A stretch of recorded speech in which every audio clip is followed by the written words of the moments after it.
बचाओ चौहान जी के आह्वान पर कोविड-19 के जो बचने के उपाय हैं, सबसे पहले हम सब लोग मास्क पहन के ही रहें। घर के बाहर जब निकले तो मास्क पहने हुए निकलें। साथ ही साथ सोशल डिस्टेंस भी मेंटेन करने का प्रयास करें कि 2 गज की दूरी हमारी रहे। इसी के साथ में साबुन से अपने हाथों को साफ रखें, धुलाई करें।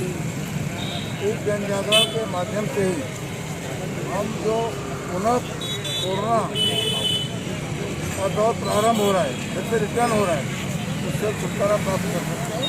और इसलिए जन जागरण के लिए आज पूरे प्रदेश में 11 बजे सायरन बजा करके इस जन जागरण अभियान का प्रारंभ किया गया है।